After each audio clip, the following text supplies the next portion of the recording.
What is good, YouTube? You already know it's your girl Jess, back at it again with another video, y'all. Today I'm coming to y'all with a different video. I seen this story and it really disturbed me a lot, actually. So yeah, now we are here. If you've seen the title and you know what I'm talking about, if not, let's get into the video. So on May 5th, a little 2-year-old boy named Amari Nicholason went missing in Las Vegas from his apartment home where he lived with his mother and her boyfriend, called the Emerald Suites. So around that time, on May 5th, the mother, which is named Taylor Nicholason, actually went out of town to go visit her mother and actually help her out. And she left Amari with the boyfriend, Terrell Rhodes. So, there is a picture up of them looking like they're a family, they're matching. He's actually holding the little boy, they're in the, you get family vibes in the picture. So they must have been going, acting like a family. And she must have trusted this man enough to leave her son with him and actually go all the way to another state. Well, when she was gone, out of state, the boyfriend claimed that the biological father of the little boy, Amari's sister, came to the door claiming she was coming to pick him up. So he said he went back into the apartment and he went to call Taylor to see if this was, did they already pre-arrange this, because he did say that Taylor did say somebody was going to be stopping by. So he said as he turned around to call that the girl just took Amari, took him and said, "Hey, I don't need anything for him. We got everything," and just left, just took off with him. So when he called, Taylor said she missed a call. She was still asleep at the time, so she didn't get a call. And when she did get that call, she did call the police twice and let them know her child has been taken away, So and I'm gonna tell y'all how I feel after I explain this, because so moving on, she comes back in town. The news actually comes to do an interview, actually speaks with them because she wants to let everybody know, hey, her son's missing, and if y'all can help find him, they had a $20,000 reward for him, for whoever finds him. So she's just letting everybody know. She also, they're explaining the story and actually what happened, and I'm gonna put the little clip in of it. And just so you can see the body movements of these two individuals, just so you can see how they're moving, because it's yeah. So this is a little Amari, and that was a family picture of them, and now you're about to see them talking, and you'll see how Terrell really does not want to look at the camera. Pay close attention to his story and body language. He was left with Terrell. With you, okay, that's what I thought. And so, can you just explain what were you guys doing prior to, or what were you doing in the morning? Before that occurred, we had just woke up. I had just fed him breakfast, and I was in the room on my phone at this time, laying down. He's in there playing with his toys, and all of a sudden there's a knock on the door, and it was a woman saying that she was her baby daddy's sister. Mm-hmm. And she said she was there to pick up my stepson. Uh-huh. And did you know her? Had you know her? I'd never seen any sides of her baby daddy's family. So you didn't know this woman? Recognized her. So then what happened? So then I go to proceed to, okay, I'm going to pack him a bag up, pack some of his belongings up, and when that happens, I turn around to call her to tell her if this is this true, is was this really prearranged? Mm-hmm. And as I'm doing that, she said she don't need anything from my stepson. They got everything they need for him, and basically just took off. So who do you think actually what came to the door and took him away then? Do we even know? We know, and police are investigating everything and doing the best of what they can to try. That the sister never had permission to come and get him. Correct. She just came and took him. Yes. Okay. And have you talked to her lately? So I think you just told me that. No, I haven't spoken to. Come to find out, the boyfriend, Terrell Rose, actually killed little Amari Nicholason when the mother was out of town. And he confessed to that May 11th when he got arrested. They said that he confessed it to punching Amari a couple times with a closed fist because he actually wet on himself.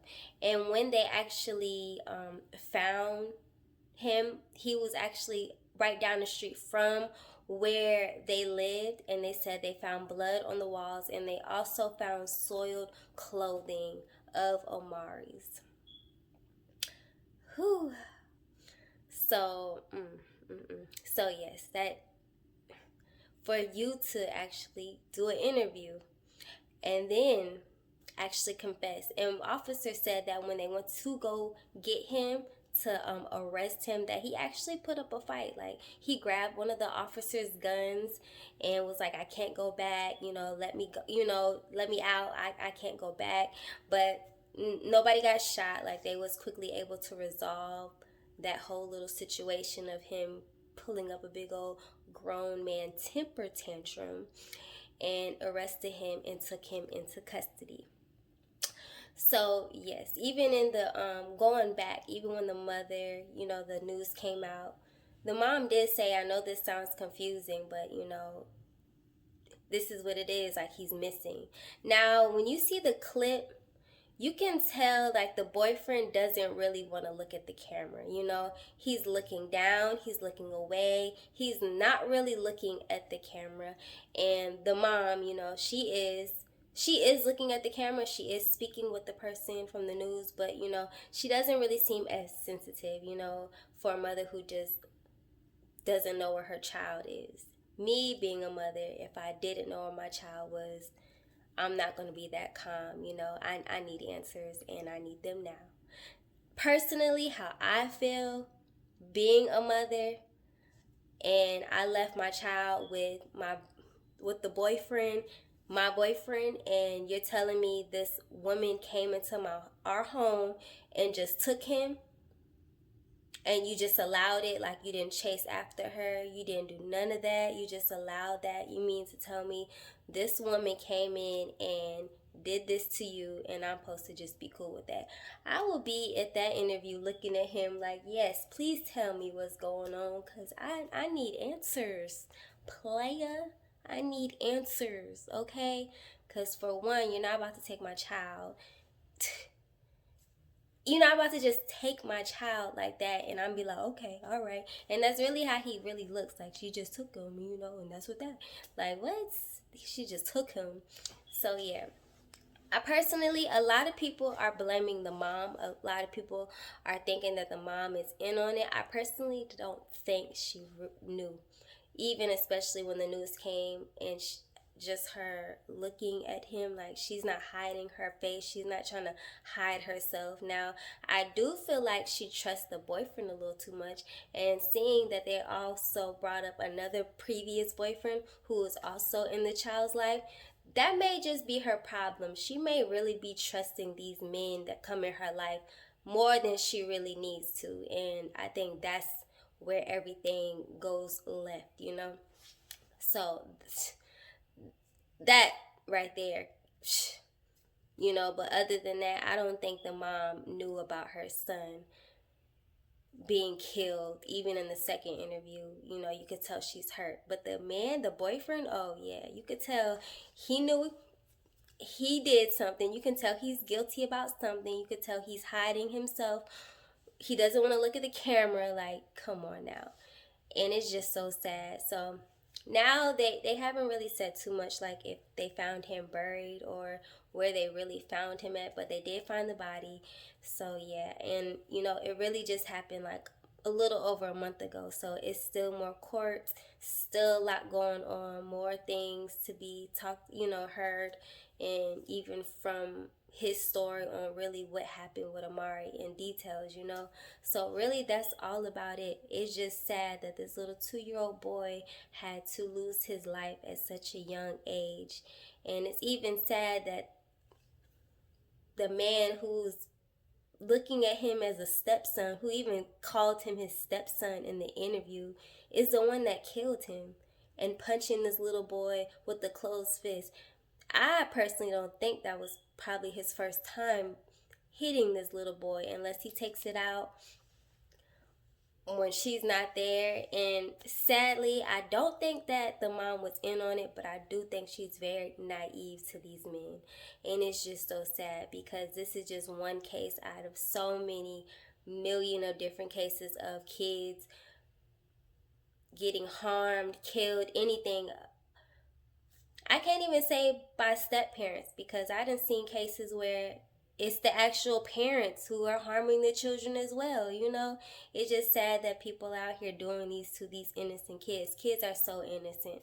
My daughter's 7 years old, and yeah, she gets on my nerves, but she's a child. I still see her innocence in her, and it's just so sad.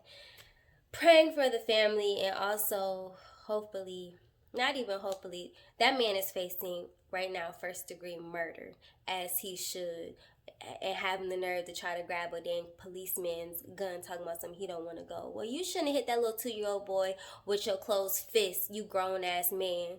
Anyways, I just had to speak on that. That just really bothered me. It just happened recently. I found myself like trying to look into the story, and that's when I noticed it happened May 5th. Like, he confessed to it May 11th. He waited almost a whole week to say something about where this little boy was. After he got caught, he actually drew a picture showing them where he was. So that is the story of Amari Nicholason. I'm sure it's going to be more on him as the case they go to court, but I just had to say how I felt about that, and yeah. So y'all already know, it's your girl Jess. Y'all make sure y'all like, comment, and subscribe, man. And yeah, catch y'all on the next video, and I'm out.